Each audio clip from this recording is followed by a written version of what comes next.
Hey everybody, welcome to Racing to Real Estate. I'm Josh Tucker. This is our host, John Roberts. We are going to have a special guest in today, Brad Roche from Element Funding, and the show starts now.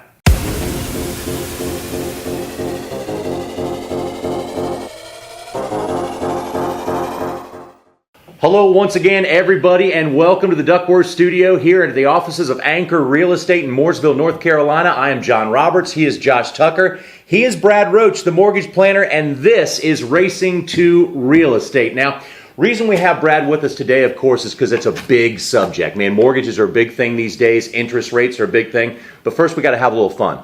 Josh, what was the worst job you ever had as a kid? Worst job I ever had was at a fast food restaurant, a fried chicken restaurant. Believe it or not, I was in high school. I won't say my first job was a paper route. And when I was younger and I was riding my bike throwing papers on porches. You had to clean out the when fryers. Papers were a thing. We had that. Yeah, papers aren't a thing anymore. So, what a are lot they? of people may not know I what remember the newspaper is. But the fried chicken place was probably what I would call my worst. Yeah, what about you, Brad? Cleaning the donut shop. Cleaning the donut shop. Not very fun. Didn't last too long either. Yeah, we all worked for a rental company, and we used to have to go in after a party and pick up the dishes. That they'd rent dishes and cups, and a lot of people would have seafood, sushi, and different types of beverages in the cups, and it would get pretty rough. And then the following summer, I found myself pulling insulation out of pricker bushes next to a construction site. Yeah. So in other words, this is fun. That's what we're trying to get to. Yeah. So I was going to ask John, how does the worst job ever relate to what we got going on here? It really doesn't. Okay. Much. We can qualify you if you hate your job. Yeah. That's okay. That's very true. We can still and we love ours. Right, you can still get it. We get to do Racing to Real Estate and have guys like Brad come by. Now, Brad, you are the man with the plan. You're the mortgage planner. What are you seeing right now in terms of trends? Josh, probably what do you think one of the biggest questions we get is how are these interest rates that the Fed says we probably are going to see, most likely, 2 more rate increases this year, if not 2 soon thereafter. We get that question a lot, Brad. How does it affect the mortgage business? Well, I think a big part is by the time you hear it, meaning the consumer hears it, we've probably already seen that pricing start to change. So people applying a few weeks earlier are starting to say, why am I getting closer to 5 every other day? And really that market's padding that interest moves in that the Fed's going to be doing anyway. That's interesting. I guess I never really gave that part a lot of thought. That by the time us, the average consumer, we already got it. Hears about it. It's already affecting your guys' end. Which, if you're looking to qualify, there's so many calculators out there, and we can give that for your listeners if you want to post that up as well, that you can run it at where rates used to be at 3.75 and now we're 4.75. How much house you can get now. It does affect that on your monthly payment for sure. Yeah, and I do remember one thing very clearly when I was a little kid. We were moving to the Washington, D.C. suburbs from D.C. in 1972. And I remember my dad saying, I remember this very clearly. He came home and he said, man, 13% interest rate. I got it. I shopped up around. The hill in snow and boots. I shopped around and I got myself a 13% interest rate on my mortgage. So my point being, Brad, okay, it's creeping up a little bit, and we saw some 3s, we saw some 4s, now we're seeing some 5s, but still, it's historically low. Well, and I think a lot of it is people will call in and say, what's the rate on your 30-year fix? And right now, when you have a market that's changing and sometimes goals that go with the client, I think there's such an advantage to talking about how long are you going to be in this house? How much can the seller pay for you in closing costs if it's negotiated? Because we've got a program that's out that used to be out 10, 12 years ago when I was doing mortgages, that now you could, if you're looking at, let's say it's a new construction home, those cost more to get into to start. But if we could say, instead of you being at 4.75 on a 30-year fix, which is right around the averages right now, what if we started you off at 2.75, 3.75, and then 4.75, meaning that 2% lower the first year, then we can go 1% lower, then we can fix you in, and it's all fixed. It doesn't change. So it's not an adjustable program. Kind of a 2-step program, or a buy down is what they call it. But what a huge advantage. If you look at like a $100,000 loan, every month you're saving a couple $100 that first year. Then the next year you save $100, then you got a 30-year fixed loan. So a lot of people say, well, why would that work? Well, builders throw incentives in all the time, and there's a good place to apply those. We can pay some closing costs for you. So literally you could walk in if the builder pays some costs, which a lot do, and we pay some closing costs. You could walk in, let's just keep it simple, 3%, 4%, 5%. What a great way to start a new family or beginning a home that you might not have been able to get. So in the mortgage business, there's no one size fits all. I think it depends on the buyer. I think from a consumer side, they're trained I've been doing this 20 some years, and they're trained to say, hey, what's your rate on a 30-year fix? I mean, that's just a normal question. Yeah. It's kind of like going and buying a car is how low can I get this price? It's just the question you ask. It's haggling. But really it comes back to, if they're going to be there for a long time, yes, we want to pay extra, get the rate down, maybe even pay points. And that's not necessarily the lender scoring. It's prepaying interest for a longer term effect to benefit you as the home buyer. Or if you're going to be there, 3 to 5 years, my first house, which we've got plenty of people doing now. Why not start off at a lower rate, and you're going to be out 3 to 5 years? You may never see that big impact. So it's about planning how long you plan to be in that house. And of course, it doesn't fit everybody. Yeah. So Brad, because I've been in real estate for 6 years now, and I've not heard of this program as an option. Is this something that's mostly just available with new construction type loans? Or No. Can you do? Have you heard of this at all? I love the program. Okay, so There's a new one on there. It's fantastic. Yes. Well, This is and interesting. And our viewers as well. It's I'm great. going to tell you, education. it's limited to, I believe, 2 lenders nationwide. So it's not a program that's out there. And a lot of it, when they started changing the closing disclosures, whatever year that was, 5-6 years ago.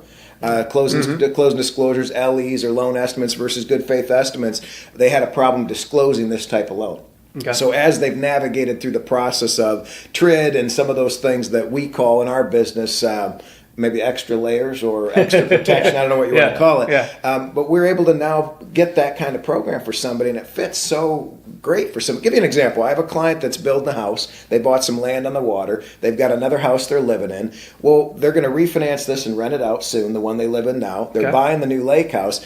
Imagine, and he says, man, what if this doesn't rent, or how do I get, manage all this money coming through? And it's not that he's hurting, but what's the right plan for how long he's going to keep these properties retiring? Things like that. Well, we took both programs and went 3%, 4%, 5% on both houses. So he got a bigger margin on the rent he was collecting, great cash flow, and it started him off a little bit less as he makes sure he's got a solid tenant in this property and just fit his plan to a T.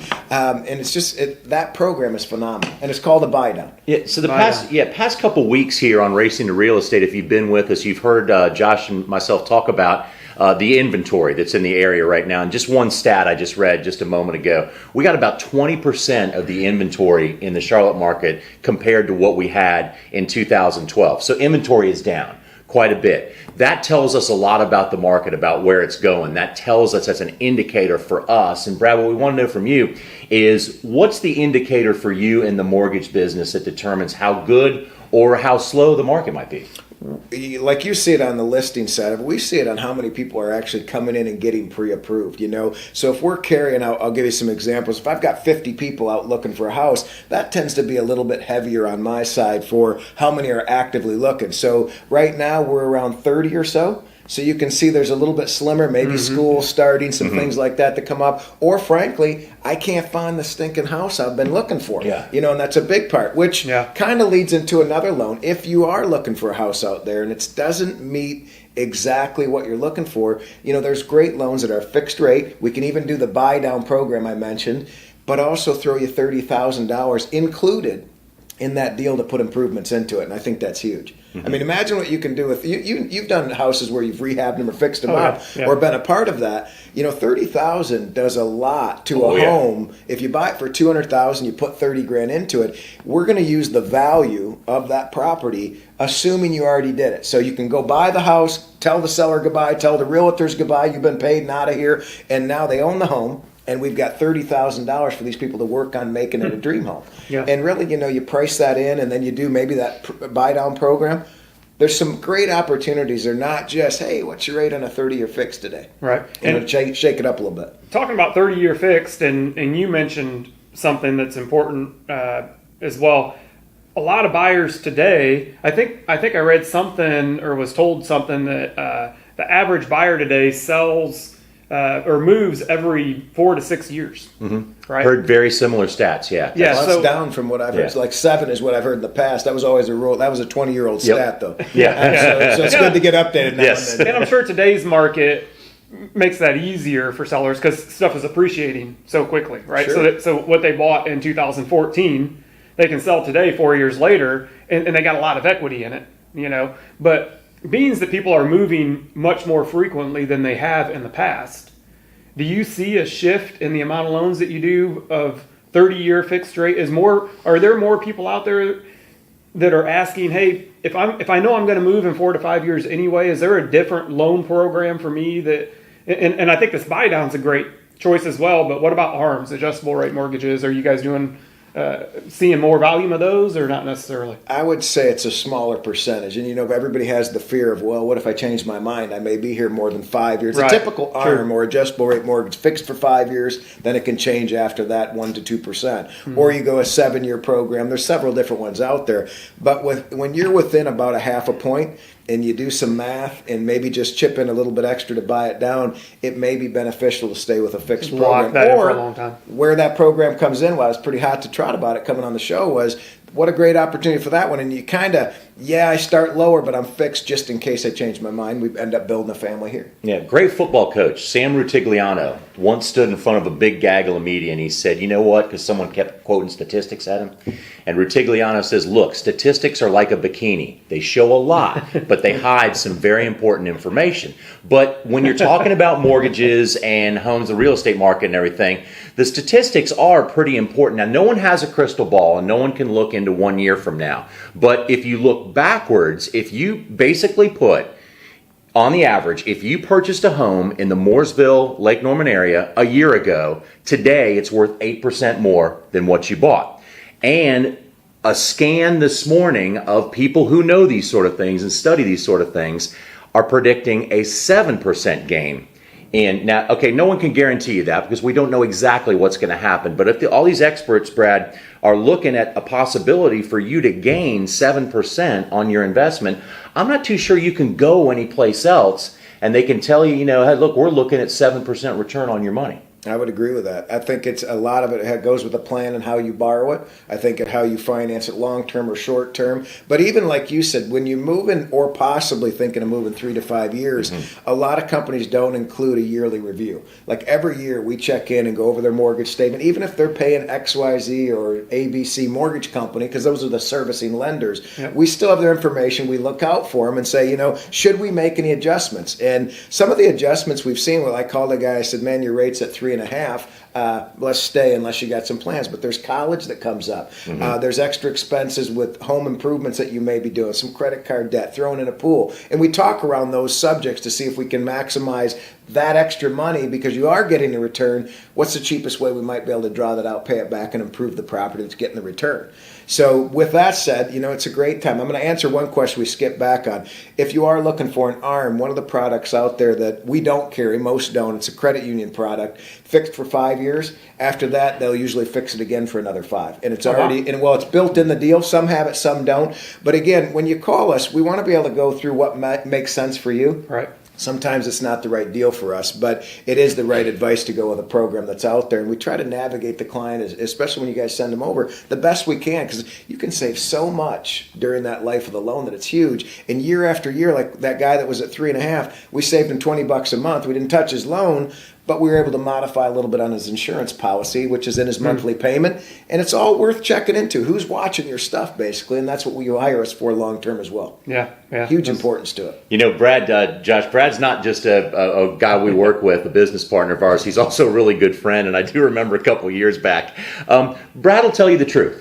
He'll be very straightforward with you. I think that is a compliment. And it was. And so the first time we met each other, we met for coffee, and you told me a couple things that still resonate about marketing, how to market yourself, but also about customer service. About he put it a lot more blunt than this, but if you don't serve your customers, if you don't do the right thing for them and go the extra mile, they're going to go somewhere else. They're going to go down the street.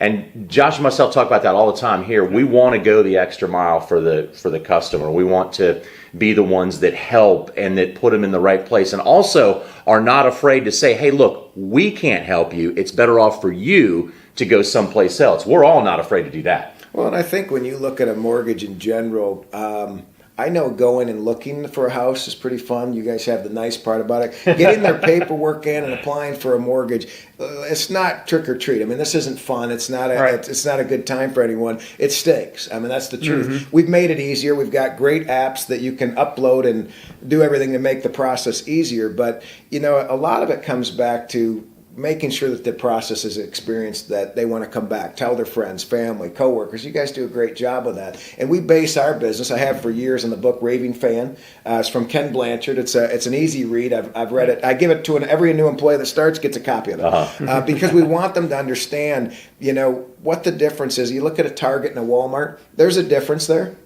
Everything at Target may cost just a little bit more. Or you look at a McDonald's or Chick-fil-A. Chick-fil-A may cost a little bit more. I think it's all about the experience. And it's not about necessarily the price, but how it's delivered. Some of the guarantees of you ever been to a closing where the money wasn't there? You know, we guarantee the closing on time. And I think there's some things besides just saying, how much will you list my house for and taking the highest price, or asking about a mortgage and taking the lowest rate. What's all included in it? You know, and making sure you have it covered for your family, not only on this transaction, but long term, you know. You want to be able to sell the house. Pretty easy guys to find, too.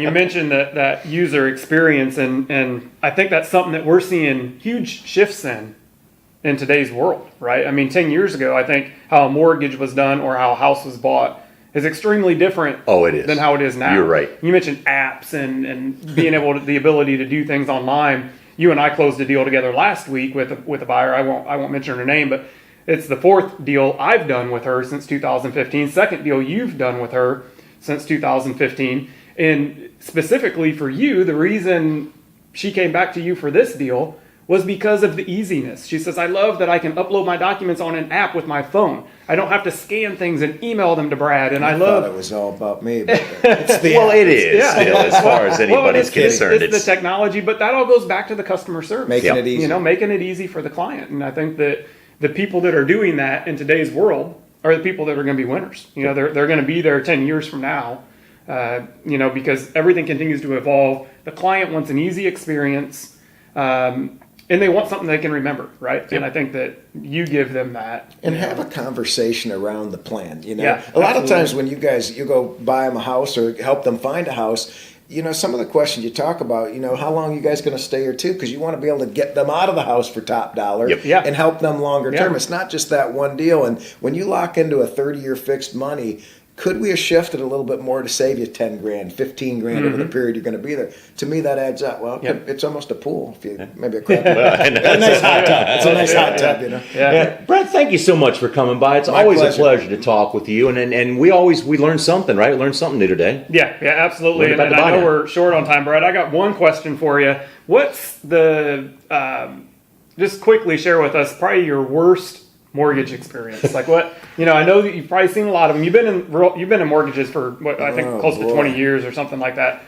You know, you've done a lot of stuff up north. I think in Michigan, came down here several years ago. But you know, what's one of the, you know, the craziest experiences that you've seen? Well, I'm going to tell it, and you should have asked me that before we got on camera, because I'm not positive it is legitimate. You may need to bleep and change some stuff. But it's a true story in the mortgage business. Okay, so I had to be 19, and I was assisting my dad, who started me in the business, and this big guy came in and kind of looked like Brutus from Popeye. Oh, yeah. A little furry chest and the gold medallion hanging. So intimidating. Yeah, and heavy set guy, big guy. And olive oil was with him. I mean, it was to the T. Sweet little thing. And we're sitting there, and, you know, we back then we had to run debt ratios. It wasn't all computer driven. It was calculator and paper and shaking hands, you know. Well, we had asked, my dad was in there talking to him, and he's asking him questions, and they go through, where do you work? And he says, I'm not working right now. And he says, where do you work? And she tells him she's working at this place 26 hours. I'm working this other job for another 20 hours. She says, I got a third one. And he's looking at the big guy like, you know, hang on. So anyway, he going through that, she looks like she's working to the bone, and after we run the numbers, you say you qualify, I don't remember the loan amount, about $120,000. And he looks at olive oil. We'll call her that.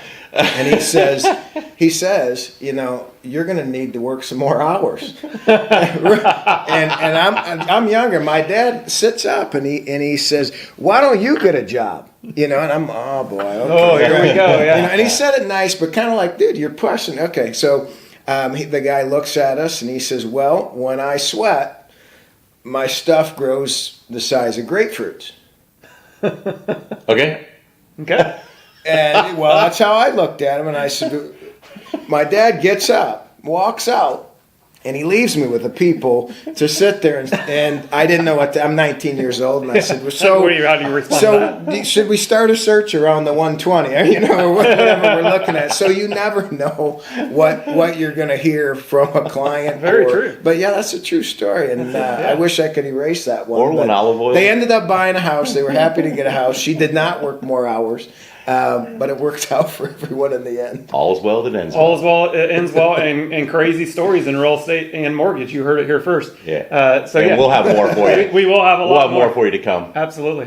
Brad, thanks a lot for joining us, man. It was great to have you on the show. We do a lot of business with Brad. He's I think you're a stand-up guy, and you know, I enjoy everything that we do with you. So appreciate it. Thanks for having me. All right, so we will be back, John. We're going to talk a little NASCAR. We got a bunch of cool stuff to talk about. So don't go anywhere. Let's take a 30-second break and hear from our sponsor, Duckworths.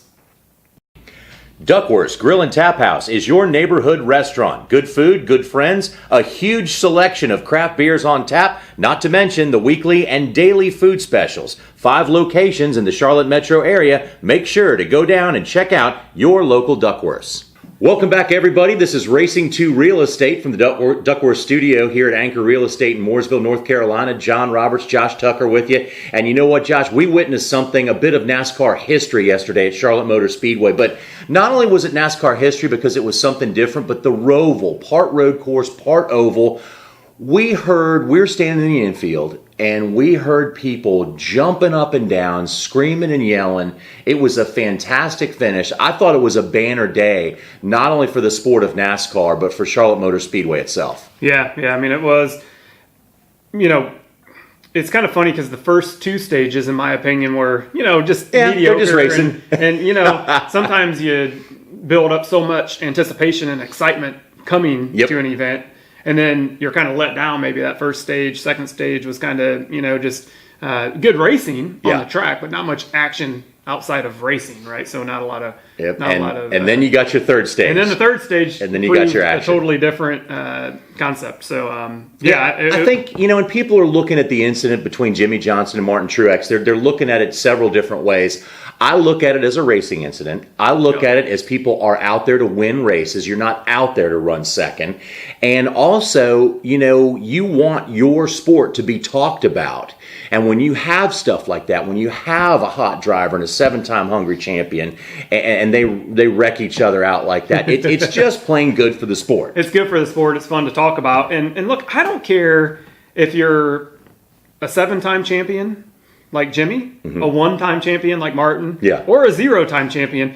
If you got a checkered flag potentially waving in front of you, racers are going to go for a win. Yeah, you got to. These things are hard to win these days, and that's just what, you know, that's what you got to do, right? I mean, that's just... I think that's what they get paid the big bucks for. Yeah. And then Ryan Blaney shows why you never give up, why you got to keep going, because he could have backed off too. He put himself in a position to win, and he grabbed a little bit of history. Yeah. And going back to the Johnson Truex thing, you know, I think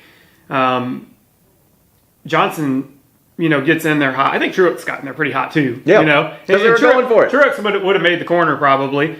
I don't think Johnson intentionally tried to wreck Truex. Johnson knew that he was in there too hot. He was wheel hopping. He spun the car out. And Truex was a victim of the circumstance, right? So he wanted to win. Man, but yeah, it's pretty cool. It was not cool to see that, but cool to see Blaney come through. He had a strong day all day. He did. He wasn't just... You got to be there. There's no flukes here. You have to be there, and he wasn't just, you know, there by luck at the end. He won stage 2. Yep. He led all of stage 2, if I'm not mistaken, or pretty much wire to wire. A big chunk of it. Had a solid stage 1. You know, I mean, so he was there all day. Yeah, I don't think there's ever a fluke winner. I don't care if it's a rain delay. I don't care if it's fuel mileage. These things are so difficult to win. If the whole field wrecks in front of you at Talladega and you win, it's still a victory. Yeah. And going back to even, I can't get off of this Johnson well, that's understandable. Martin thing, but I mean, what do you think is going through Jimmy's mind today, right? I mean, here he is. This guy's got over 80 Cup wins. Yep. He's done it all. Yep. And he is in a position to win a race. He misses out on that position, but not only did he not win the race, he takes himself out of the championship. He's eliminated. So, literally a few hundred feet of racetrack. Yeah. And he could have had a second place finish, his best finish of the year. Yeah. And he goes for the win, he spins out, and now he's not only finishes 10th or 12th or wherever he came across the line, but he's done for the year in terms of a championship. Is a big story. Well, yeah, it is. That's huge. But also, I think, when you look back at it, he's got 7 reasons not to really question himself too much. You're right. And that's 7 championships. But I'm sure it hurts a little bit. It doesn't matter if he has 10 championships. It still hurts because these guys want to win. If anybody thinks that these guys drive 90% at some point of the season and 100% of the other point of the season, you don't know these guys. They are competitors and they're trying to do it. And, I bet Jimmy Johnson's been over it 1,000 times as mine. Yep. His post-race interview was emotional and I think very high class. It was, absolutely. I couldn't agree more. So what do you think? It's funny, going back to the Stenhouse crash, right? Late in the race, I don't remember how many, I think 10 laps to go, somewhere in there. Keselowski and Larson kind of drove away with this thing. Right now, there's a big question on fuel mileage. Keselowski especially, I think they were saying he was 3 or 4 laps short. Larson potentially a lap or a half a lap short. But, I know outside of the racetrack, Larson and Stenhouse are good friends. And they travel the country together, racing sprint cars. I mean, for crying out loud, Larson just got married last week at Stenhouse's house. Okay? So these two are good friends. And Stenhouse wrecks with a handful of laps to go. No fault. He wasn't trying to wreck, obviously. He had wrecked a couple of times already in the day. He had a beat up race car. I think he blew up. And he had a lot on the line, too. He was trying to advance, too. Absolutely. So Stenhouse crashes, and it ironically puts Larson, in a position now on a restart. They all go into turn 1. They pile up. Larson wrecks his car. And he has to sit there through a red flag thinking, I think I'm out of the chase. Right? I mean, I might potentially be out of the chase. So they show some in-car camera footage. I don't know if you caught it because you were at the racetrack watching. I was already back home and was watching it at home. And they show some in-car camera footage of Larson going by Stenhouse as Stenhouse is, wrecked on the racetrack. And he's, giving him an unfriendly gesture. And I'm thinking, man, here's these two best friends. And Larson's so mad in the moment, that so the Stenhouse crash I think was a big moment in the race. I think that without that crash, I think we would have had a shakeup at the end anyway with some fuel mileage stuff, maybe people running out of gas. But that crash, everybody lines back up on old tires. They've not been in that situation all day because the only cautions we've had are stage cautions for the most part. A couple, single car wrecks, but these people have been out there for multiple laps, 40 plus laps, some of them on tires. They line up, and Keselowski just barrels that thing off into turn 1. Eats the wall. And just whacks it up straight into the wall, collects 3 or 4 other guys. I mean, but I think if you look back on that, it took some guts for the SMI people to propose this in the first place. The first test on the Roval didn't go well. They went back to the drawing board and they fixed it. And I think they got to be sitting back today because there's some goals here. You want people talking about your sport. You want a great finish. You don't want boring racing. And you want to feel at a racetrack like you're at a world-class facility. And I think yesterday they achieved all 3 of those things. I think they did. The place, especially from TV, just looked beautiful. I mean, it looked great in person. And the job that SMI did and the Smiths, amazing. They did an amazing job. I heard they had hired the folks that do a lot of the paint and prep work for F1. Came in and did a lot of the paint and prep work at the track. And just the way that it was almost like a street course. And different than anything we've ever seen road course racing in NASCAR. It is completely different than the other road courses. But different is good, and I think different is good. I think that a lot of drivers complained early on, but I think as we get away from it now and we start hearing interviews from drivers over the next week or so, give us your thoughts on the Roval now that we've had a race there. Yeah. I think a lot of them are going to have good things to say. I think They'll a lot turn of them will around. be excited about going back. Yeah, Friday and Saturday, talking to drivers at the track, they were saying, I don't really like this thing. I think we're going to wreck out. I think only 10 cars are going to finish, et cetera. But bottom line, I just think it was a fantastic event and great for the sport. Yeah, and big shake up there at the end. So quickly, the folks that did not make it, Johnson, obviously, and that was a tiebreaker, I believe, right? It went down to a tiebreaker, Tiebreaker. Which the first tiebreaker in the playoffs format to advance, the first tiebreaker is best finish in the segment, in the round, not the segment, in the round. Yeah.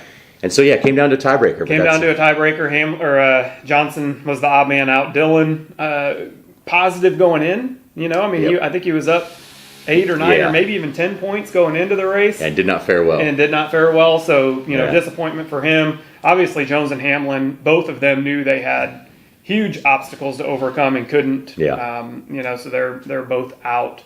So kind of interesting. It was just a nail biter there at the end with who's going to make it and who isn't. So overall, though, I agree, man. I think the Roval was lived up to what it should have. It kept people on the edge of their seat, especially at the end. So now we go to Dover. We're officially in the round of 12. 12 I think left. 12 left, and we got 3 more races, and then it's going to be 8 left. So this round will be key. I think it's Dover, Talladega, Kansas. Yep, you're correct. So a shakeup of styles of racetracks, I think. Again, a good mix. Yeah, and the big determining factor will be Talladega. Oh, yeah, because always is. Such a crapshoot going to any of the super speedway racing is. Yeah, and which is a good thing. I mean, this was an elimination race here, and it was an unknown. And they used to, remember, just 2 years ago, Talladega was an elimination race, and people just said, we can't do that. You can't go into Talladega as an elimination race, because it can be unfair. Yeah. So Kansas will be a good elimination race. Yeah, you're in control of your own destiny there a little bit more. You can control your own destiny there. I think going to Dover this weekend, fun track, good racing always at Dover. Busch, Harvick won there in the spring, if I'm not mistaken. I think Boyer ran second there. Boyer runs good at Dover. So that's one person I'll be watching through this round, because I think that and the banking in the straightaways at Dover is higher than some of the banking in the turns at other racetracks. No, you're right. That tells you what's going on there. Dover's a fun racetrack, so I'm looking forward to seeing that. I think it'll get back to kind of where you'll see the normal people up front. I think the big 3 will run well there. The usual suspects. Have good days. But should be exciting. That's a Sunday show. No lights at Dover, so they don't do any night racing. Not yet. So we got Xfinity there, I believe, on Saturday, and the Cup guys on Sunday. The trucks are still off this weekend. They come back to racing in Talladega. Yeah. So that's when their playoff action will continue. So, I think that, for the most part, that's a pretty good recap of the Roval. A couple of bigger announcements this week that I want to have some big announcements. Silly season announcements. Yeah, silly season is in full swing. So we already knew Ryan Newman leaving the 31, going to the 6. That was announced last week. What we didn't know was who was going to be in the 31 car. That was announced. That was announced. So it's cool to see Daniel Hemrick. We mentioned his name on the show last week. Good. Just a good kid. Glad he landed there. Very deserving. Great driver. But he's going to be a great ambassador for the sport as well. Yep. Absolutely. In the 47 car with AJ Allmendinger, I've had that on my notes since episode 1. Because there's been a lot of talk about whether or not AJ is coming back in the 47, but he's still under contract. So I never really thought about mentioning it on the show. It just still surprised me. Ryan Preece is an up-and-coming driver. He is. And AJ's been in the ride for a while, and this is competitive. This is the highest level of motorsports, and they expect you to perform all the time. And if you're not, there's a younger driver out there, an unknown, that can take your seat. It's tough piss. So it'll be interesting to see what AJ decides to do. Does he continue to look for another Cup ride? Does he go focus maybe on some road course racing? You know, he's a racer. He's going to race. Yeah, he's going to race. He's going to race something. It's like old Kenny Schrader said, we're going to be driving something. May not be a cup car, but we're going to be driving. But we will be driving, yeah. And I think, I didn't hear the actual announcement, but I heard a lot of scuttle about it on social media to where it appears they've made it official that Truex and Cole Pearn, his current crew chief, will go as a pair to Joe Gibbs Racing. Yeah, and we've heard that for a while. We have not heard that actual the official statement from Joe Gibbs Racing. But you're right. The rumor mill is getting to a point where you're hearing it so much that it is hard to keep a secret in the Cup garage. That is going to happen. Yeah, and you would certainly think with the current Joe Gibbs lineup, the odd man out there would have to be Suarez. It's going to be Suarez. You know, so I would look for Truex and Pearn to move to the 19 car. Mm-hmm. We don't know where that puts Suarez. We've heard possibly the 95. Yep. And another Toyota alliance. Another possibility we have heard from fairly good source that there is a possibility that Daniel fills in for Kurt Busch in the 41. There's a sponsorship consideration right there, if it can all come together, that it might be Daniel not at the 95, which we've heard a lot of, but it might be Daniel in the 41, which then opens up that door in the 95 for a lot of drivers that may be looking for a fairly decent ride and a continuation of their career. Yeah, and if the 95 goes to a Toyota development team, which there's a lot of talk about, would that potentially open a seat up for a Christopher Bell? Exactly. You know, or somebody that's already in the Toyota development deal. Yep. You know, you see them as having a future at JGR down the road, but no open seat today. But I think Christopher Bell has made it pretty known publicly that he thinks he's ready for Cup. Yeah, and it's hard to argue. It is. Hard to argue. Yeah, so another quick shout out, and this isn't necessarily Cup related, but I like it. Noah Gregson announcing that he's going full-time Xfinity racing with Junior Motorsports. Yeah, another very deserving driver. Yeah, replacing Elliott Sadler. So I think that's really cool. I think Noah has a ton of talent. I think he'll do really good in that. I think that'll be a great mix for him. Excited about that. So, man, a lot of silly season rumors going on, but they're starting to... Yeah, the dominoes are falling and pegs are falling in the right place. And they'll continue to. All right, so good NASCAR recap. We did get a couple of questions this week. So for all of you listening, make sure you follow us on social media. We're on Facebook, we're on Instagram, we are on Twitter. You can message us on any of those platforms. You can email us at racing2realestate@gmail.com. If you're asking us questions on social media, use hashtag R2RE. We follow that hashtag. That's how we're going to find out about your questions, and we will talk about them here on the show. And you picked two? We got two. I picked two. We had a few extras this week. We only got time for a couple. We will get to the other ones, we promise. So first question here, Paul from Scottsdale, Arizona, wants to know, to both of us, John and I, the next driver, in our opinion, to make it to 50 wins, excluding Kevin Harvick. Next active driver to make it to 50 wins, excluding Kevin Harvick. Brad Keselowski. Brad Keselowski. I got Brad. That's a good pick. I think BK's going to start rattling off wins. Yeah, that's a good pick. There's a long way to go. He does. He's young. Who do you like? You know, Kyle Busch obviously just made that transition last week with his win, so he's there. Obviously, he says excluding Kevin. I think Kevin's at 44 or somewhere in the mid-40s, so he'll certainly get there. He'll be the next active driver. But away from Kevin, man, I just don't know. I don't recall how many wins Keselowski has in the Cup Series. I think he's got a long way to go. Yeah, he's got a ways to go. It's 28 or 29. Okay. I can find it out, but I'll find it out. So he's got roughly 20 wins to go.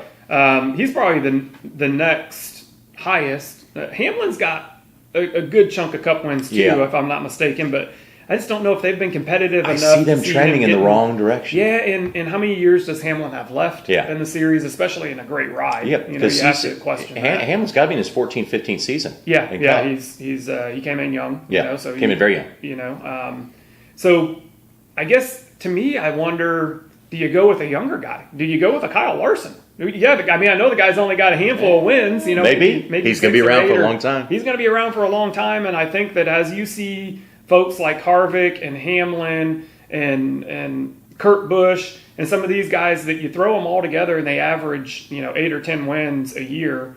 I think as you start to see some of them guys transition out, I think Larson's going to be the one that starts picking up a lot of those wins. Yeah, and he could be the next hot thing. So I think he'll be there. I think Logano could have a chance at it. I mean, if he goes on a hot streak for But who's your pick, years. though?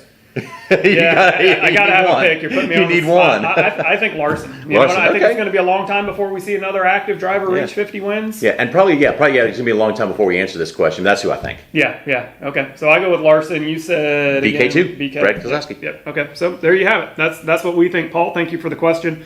Last question, Susie, right here from Gastonia, North Carolina, so not very far away, about 20 miles from us. She wants to know, who do we think the next young gun driver to win a championship will be? So we're not. Okay, I got an answer there too. There's some interpretation as young gun driver. Yeah, I see who. I see what category we're in. Okay, so let's just to be fair, let's say it has to be a driver that has been in the series no more than 5 years. Okay. So we can't include a Joey Logano. Nope. No, he's not a young gun. He's not a young guy. He's been around for a long time. But so Ryan Blaney. Ryan Blaney. Ryan Blaney. Okay. I think he's got championship material. Yep. I think he's championship material. Always loved watching his daddy race, and also Roger Penske can pick drivers. Yeah. No, you're right about that for sure. Once again, I have to argue Kyle Larson. Well, true. I mean, and he's a young gun. He's been in the sport for a few years now, or 5 or however many it's been, but. He's a young gun. He's young. He's going to be around for a long time. He hasn't cracked that championship yet. He's made it to the playoffs a few times. So I mean, if it ain't him, I think he'll certainly give anybody a run for their money. And then my second pick would probably be, if we get a second pick, would probably be Elliott. No, you can't have a second pick. No, second pick. No, I'm just kidding. Okay. It's our show. We get to do whatever we want. It's our show. We get to do whatever we want. But thanks for the questions. Yeah, thanks for the questions. They're great questions and a lot of debate there. A lot of. And we'll find out. Yeah, we will. That's the great thing, is that time will always tell. So thanks for the questions. Once again, follow us on social media. Ask us the questions. We love taking your questions, answering them on the air. Ask us questions about anything. It can be about NASCAR. It can be about real estate. Or something just completely out of the blue. Something just completely out of the blue. It doesn't matter. But make sure you follow us there. Make sure you use hashtag R2RE, and we will get your questions answered. Anything else, John? NASCAR stuff? I think we just about put a wrap on that, and probably time for clear to close. But first, again, before we go clear to close, I want to say congratulations to SMI. And this weekend, and one of the things that I wanted to talk about in this segment, the final segment of the show, is we're watching the final races of one of the best guys that's ever driven in the NASCAR series, of Elliott Sadler. We had a chance on Saturday to chat with Elliott for a while and wished him the best, this being his last season. And he's a true champion, great guy, and he says he has just driven long enough, and he wants to be around as his kids are playing ball and growing up, and just always have really liked Elliott Sadler. Great guy. So long, Elliott. Have a great finish to this season, and Godspeed for the rest of your career. Yeah, man. What a stand-up guy, and what he has done for NASCAR. Yep. He's always been a stand-up person. He's always done things in the best interest of NASCAR, not always himself. Yep. And fun guy. Fun guy. Yeah, absolutely. So, yes, Elliott, we definitely wish you the best. Okay, so here we are, clear to close quickly. A couple things on my list, John. We talked a little bit about Lake Norman Humane last week with all the pets that we rescued from the hurricane affected areas. So just wanted to touch on that again. We love what we have been able to do there, helping those animals find new homes. A lot of them have been adopted out. And talking about Lake Norman Humane, we have an event coming up. It's November 7th. It's at the Langtree Plantation. Starts at 6 p.m. It is an event open to the public. Tickets are $50. We're going to have a silent auction. We're going to have live auction items. We're going to have food and drinks. And a lot of fun. A lot of fun, yeah. So for the doggies and the kitties. Yes, for the doggies and the kitties. So anybody that's watching the show in our area of town, or if you just want to fly into town and hang out with us for an evening, glad to do that let us know. We would love to have you guys come to the event. So we're looking forward to that. And the last thing on my notes, John, is we can finally announce our Wind Down Wednesday for this month. This is October 1st. Our Wind Down Wednesday will be October 10th. Yep. So Wednesday evening, it will be here at the offices of Anchor Real Estate. And we are partnering up with a local pizza place called Johnny Brusco's. Yep, awesome place. You're going to love their food. They'll have some food out here for us. We'll have some beer and some wine for you. Come by and talk with us. We like to have a laid-back time. You can talk about real estate if you want to. You can talk about racing or talk about anything else. Just come by and see us. Yeah, absolutely. So that's all I got on my clear to close. You got anything? That is it. That's it. We are good to go. It's a wrap, folks. This is Racing to Real Estate. See episode 4.